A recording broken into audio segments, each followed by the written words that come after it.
Kalau masuk maki dikubur, hilang bupati, hilang gamara, hilang pulus. Rumahnya beliau, siapa yang tinggal?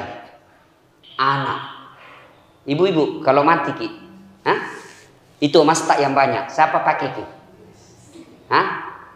Siapa? Istri kedua. Iya toh? Nasami? Iya. Bu, ini ibu-ibu, istrinya Haji Amir. Kalau meninggal ki bu, apa? Kawin lagi, Haji Amir kah? Ya toh? Nah, ibu bapak saudara-saudara sekalian, karenanya perlu ada harta yang dibawa mati. Cak, bintang, Garuda, harta, deposito, istri cantik, mobil mewah, ruko, tanah. Kalau kita tidak sedekahkan untuk kehidupan akhirat, tidak ada gunanya kalau masuk maki dikubur. Dan orang kalau sudah masuk dikubur, bukan bilang perjalanan 1 tahun, bukan bilang perjalanan 10 tahun, tidak pulang nih orang. Ada orang Goa, rewah, jago berkelahi, pergi Jakarta, tapi tidak ada warna. Kira-kira kalau di Jakarta, pergi merantau Jakarta tidak bawa uang, pergi cari mesnya Pemda Goa. Mau gak pulang Goa, tidak ada uangku. Nah bilang mes di sana, pas susah-susah kasih pulang cepat. Masih bisa pulang. Tapi demi Allah, kalau masuk maki dikubur, senang tidak senang, mantap konjoin, tidak bilang kau boleh-boleh lagi.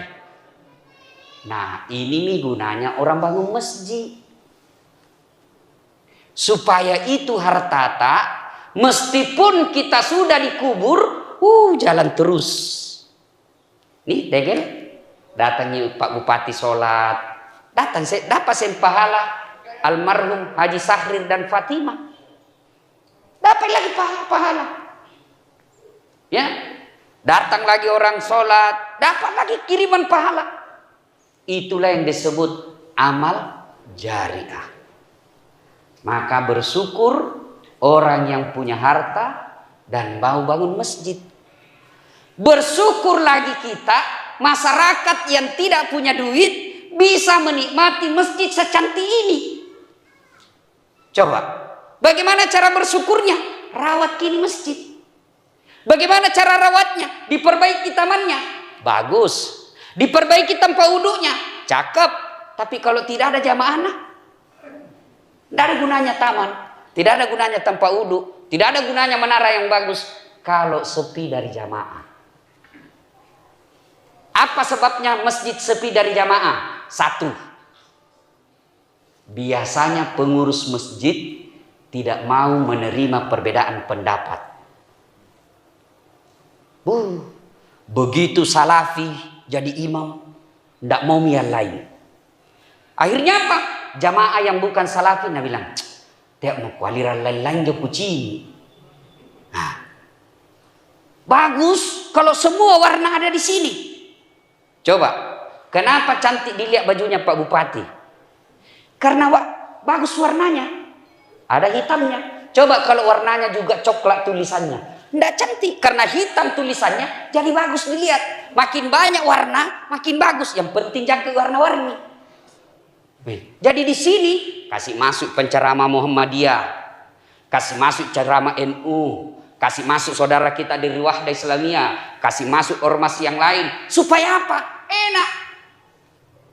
Maka juga nanti pengurus masjid yang jadi imam nanti kasih ganti-ganti. Kalau masyarakat di sekitar sini lebih banyak yang mau kunut, kasih kunut. Kalau lebih banyak yang mau berdoa selesai sholat, kasih berdoa selesai sholat. Kada tong itu anak-anak, Assalamualaikum warahmatullahi, Assalamualaikum warahmatullahi, langsung lompat berdiri. Biasa itu langsung kutarik kakinya, tidak sopan kau. Duduk saya kau baik-baik dulu. Kan ada begitu. Kalau kau tidak mau berdoa sama-sama, jangan kau duduk di depan, kau langkah-langkai orang. Di belakang kau cilaka. Kan ada begitu. Ditanya kenapa? Nabi tidak pernah doa bersama. Nabi tidak pernah zikir bersama. Itu kan Nabi dan para sahabat. Bagus pahamnya. Kalau kita kodong, ada pak kepala talam baru tobat, ada pak botek baru tobat, ada pak minum balok baru tobat. Motong itu dibimbing kodong mengucapkan subhanallah, subhanallah. Sehingga ya bagus kalau dipimpin. Maka saya berharap masjid ini tidak berpecah belah gara-gara perbedaan pendapat. Insya Allah bagus itu masjid. Nah, ada biasa juga orang kasih malas itu orang ke masjid. Kalau ada nih masak-masak di masjid, menjemur pakaian di masjid, itu yang bermalam-malam di masjid. Boleh bermalam di masjid, tapi kalau tidak ada nih rumah yang ditempati. Kan ada orang bilang, kami ini tamu-tamu Allah. Cocok di tamu-tamu Allah. Zaman Nabi begitu. Zaman Nabi dulu kan tidak ada memang tompi rumah penduduk di sekitar masjid. Sekarang kalau ada yang mau datang bermalam, oke bermalam di masjid paling oke nih. Tapi jangan masak di masjid. Kadang di warung sekarang atau jemur celana dalam di masjid, itu merusak. Akhirnya orang tidak mau datang ke masjid. Satu. Yang kedua, penyebab orang malas ke masjid. Kenapa? Manajemen pengelolaan masjid tidak bagus. Apa yang dimaksud? Satu, imamnya biasa, nah balik-balik sunnah Nabi. Ya kan? Nabi bilang, ringkaskan bacaan sholatmu. Ini si kalinan jari imam. Baru mau takbir lama memang nih.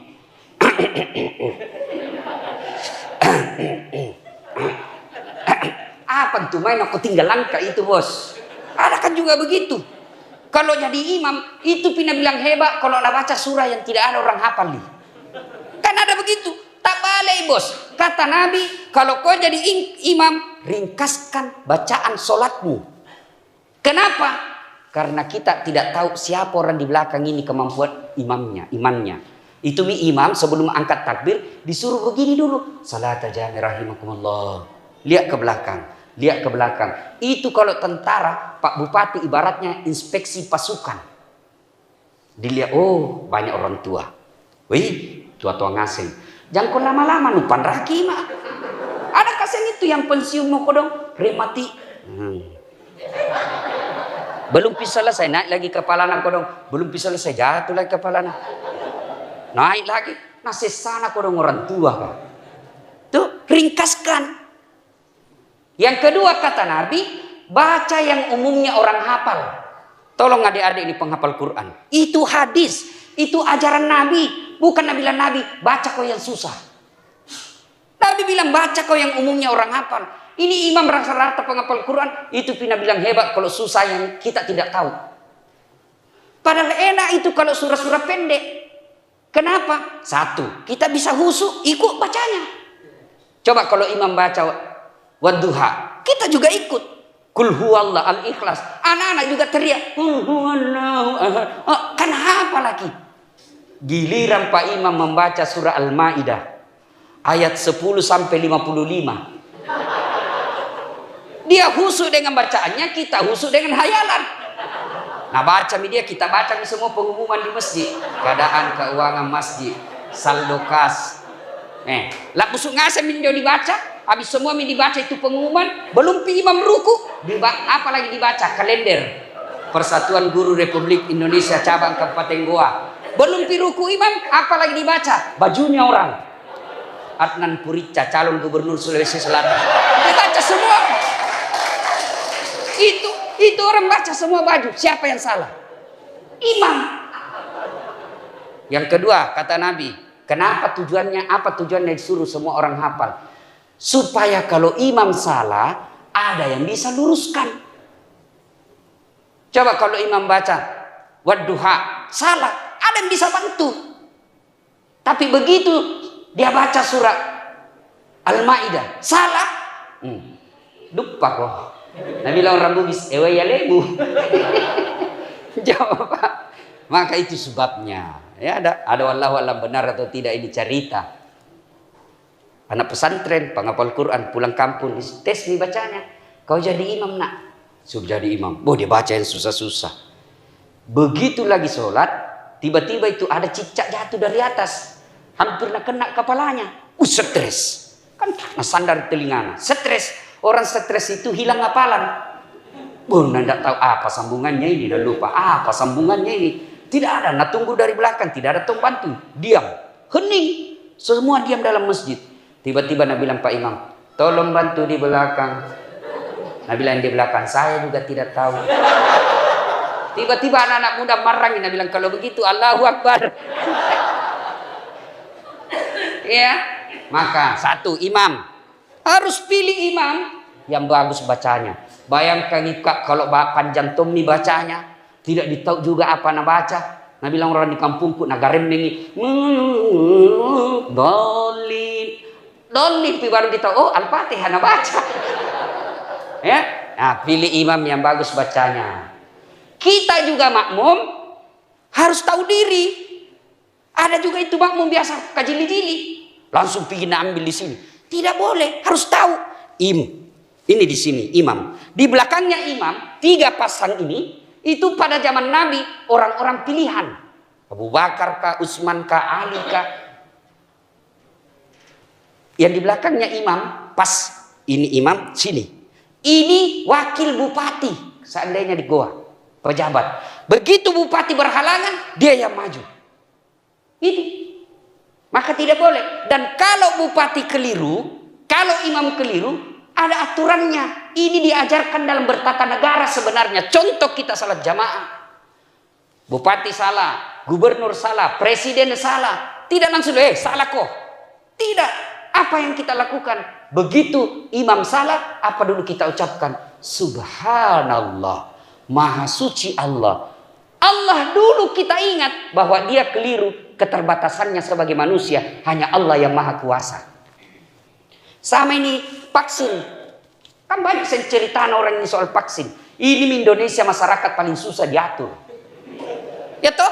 Waktu tidak ada vaksin. Nabi bilang mana vaksin? Sekali ada vaksin. Nabi bilang lagi palsu. Sudah dinyatakan asli. Nabi bilang dah halal. Sudah dibilang halal. Nabi bilang presiden dulu. Sudah di presiden. Nabi bilang dah masuki. Dah sampai jaruna. Saya bilang apa mau musuhmu itu cilaka. Ada vaksin ribu kok, tidak ada vaksin ribu kok juga. Tidak begitu Islam mengajarkan kita bermasyarakat. Orang bilang masih 65% di akurasinya Ustaz. Di 35. Saya bilang bos, kalau kau mau yang sempurna hanya ciptaan Allah yang sempurna. Namanya selama ciptaan manusia pasti ada kekurangannya. Maka begitu salah imam, begitu salah pemimpin, yang kita lakukan bukan melempar. Bukan langsung tutup jalan itu depannya apa itu? Unismu. Kalau tutup bisa jalan, tutup Tommy Alauddin, tutup Tommy Urip Simiharjo, mati mak nakke. Terlambat mah pergi ceramah. Nah itu Tommy enak kalau ada teman tak polisi. Karena kalau nak lihat macam Ustaz, Ustaz masih kok. Makanya jangan kau musuh itu polisi. Yang ketawa serius kayak ini. Kalau polisi tidak kasih keisi ini acara tidak jalan. Coba, ibu bapak, kalau hilang motor tak, siapa kita cari? Siapa? Polisi. Ayo. Rumah dirampok, istri dibunuh, anak diperkosa. Siapa kita cari? Siapa? Satpol PP. Dan digapai. Siapa dicari? Polisi. Maka kita harus baik-baik sama polisi. Pun kalau masih ada yang minta-minta uang di jalan, itu polisi peleng India. Pur.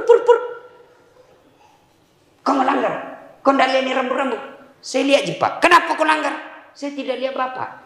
Kenapa kau tidak lihat saya? Bapak sembunyi di tikungan. Diperiksa pentil lengkap. Diperiksa SIM lengkap. Diperiksa stnk lengkap. Tetap ditilang. Dia bilang kenapa Bapak tilang saya? Dia bilang saya tidak suka lihat mukamu.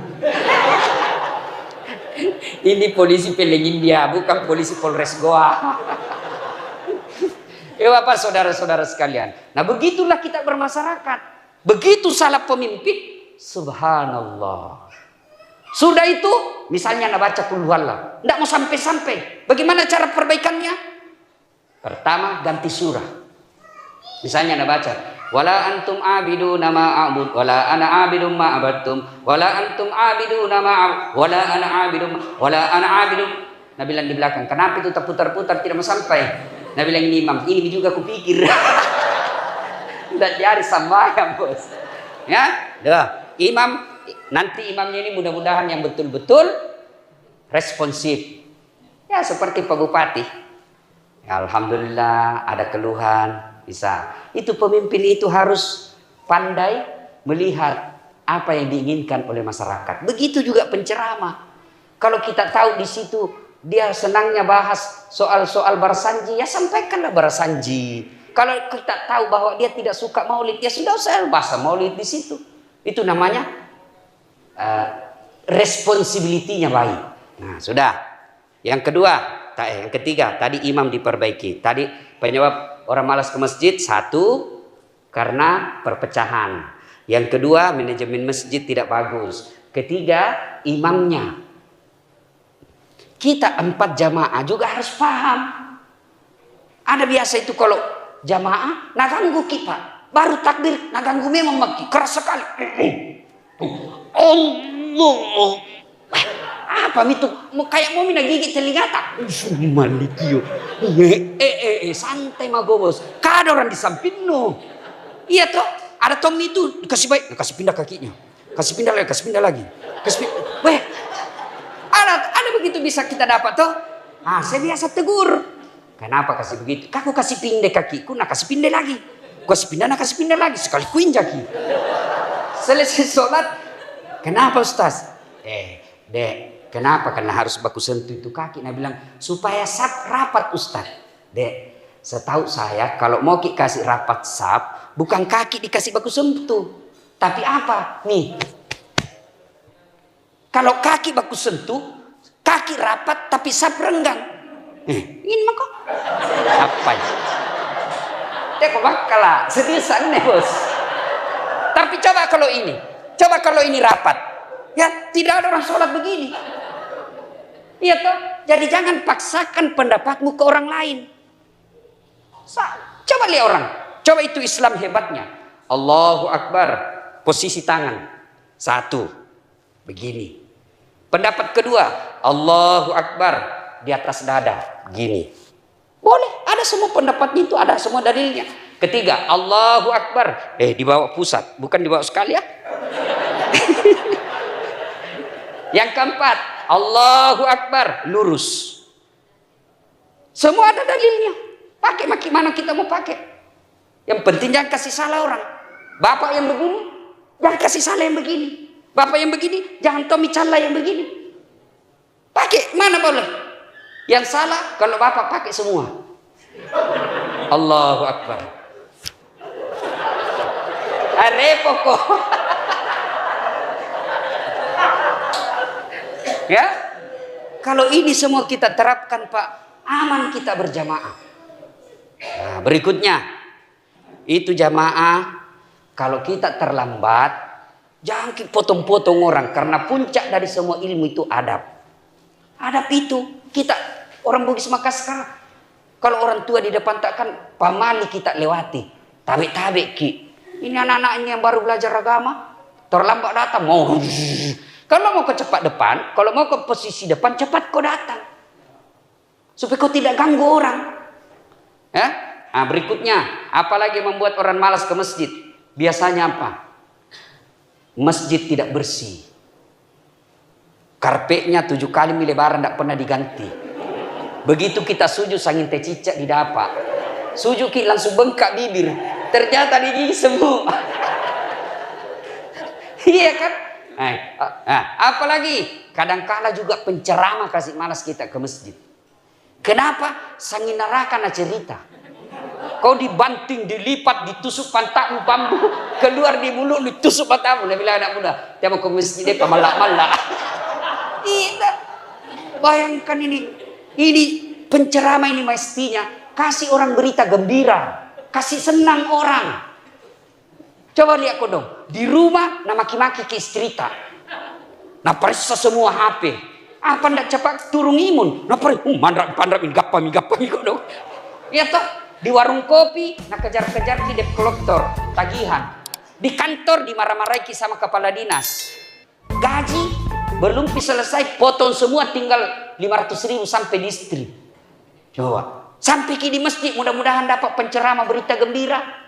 Sangin neraka lagi. Kamu dihantam di Nggak ada nih anak kita hidup ini. Ya kan? Ada juga begitu. Nah, apalagi yang kadang-kala membuat kita malas datang ke masjid, yaitu toilet. Toilet itu biasa gampang sekali kalau mau cari toilet di masjid. Mana paling bau? Tapi coba, masjid ini Pak, ajaran agama mengajarkan kebersihan bagian dari iman. Dan itu najis. Lebih bersih itu toiletnya hotel, mall, daripada toilet masjid. Ini mesti. Jadi Pak Haji yang membangun keluarga bangun ini, perhatikan fokus juga itu. Perhatikan itu toilet. Karena di situ sumbernya setan bekerja. Kalau toiletnya jelek, kena najis baju, kena kita najis, biar hitam jidatmu sholat berdoa, tidak sampai. Kenapa? Ada najis di badanmu. Nah, perhatikan itu. Ya, jangan sampai saldo kas 70 juta. Kadang itu pengurus masjid suka simpan saldo, salah. Bapak berdosa itu. Saldo kas 100 juta, tidak jalan amalnya orang.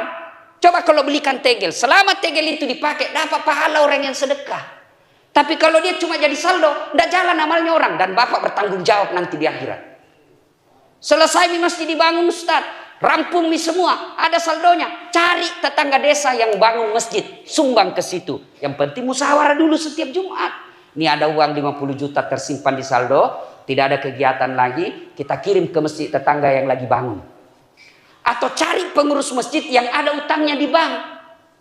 Bayarkan dia supaya tidak jalan bunganya. Itulah yang disebut masjid sumber kemaslahatan umat. Coba kalau ini dilakukan. Nyaman, masjid bukan cuma tempat ibadah, tapi juga untuk kesejahteraan umat. Dan itu pada zaman Nabi begitu. Nah, ibu bapak, saudara-saudara sekalian, banyak yang kita mau uraikan, tapi waktu yang terbatas. Sebagai rasa syukur kita kepada Allah Subhanahu wa Ta'ala, mari kita berdoa. Mudah-mudahan masjid ini betul-betul menjadi pusat peribadatan. Kita pelihara, tidak gampang bikin masjid cantik begini, ya. Oleh karena itu masyarakat dan umat sekitar sini syukurlah dengan cara memelihara masjid ini, baik ketertibannya, kebersihannya, dan kemakmuran jamaahnya. Mudah-mudahan yang membangun Allah sudah membalasnya. Percaya Pak, tidak ada orang bangkrut gara-gara bangun masjid. Tak ada Pak. Ini adik-adik yang masih muda, kau niatkanlah, kau buka nomor rekening, meskipun cuma 100.000 di dalam. Kau niatkan, ya Allah saya mau bangun masjid, bismillah. Pasti Allah cukupkan. Insya Allah. Bapak-bapak yang sudah mau pensiun, jangan lagi bilang, Ustaz ada kebun sudah kubeli di bilik-bilik. Sudah nih. Mesti kau sudah pensiun Ustaz, ada di lokasi sudah kubeli, mau kau bangun masjid di situ. Insya Allah, Allah pasti bantu. Dan itu harta yang tidak bisa diambil orang. Mudah-mudahan ada manfaat. Terima kasih. Mari kita berdoa kepada Allah Subhanahu wa Ta'ala. Cocok nih, saya baca doa. Ya. Kita kirimkan suratul Fatihah kepada Rasulullah Muhammad SAW, khasiat dan keutamannya. Kita ikhlaskan untuk almarhum Haji Sahril Samsul dan almarhumah Hajjah Fatimah dan seluruh keluarga besar yang menjadi inisiator pembangunan masjid ini. Bapak Haji Samsuddin SE dan Hajjah Rosmiati, Ibu Haji Nurjaya, Bapak Haji Nurjaya dan Hajjah Hartati, Haji Rustam ST dan Hajjah Sulistowati SE, Haji Rusli ST dan Dr. Hajjah Fani Oktarina SPD PD, Dr. Haji Hajjah Rahmawati dan Muhammad Taufik Hairudin. Al-Fatihah.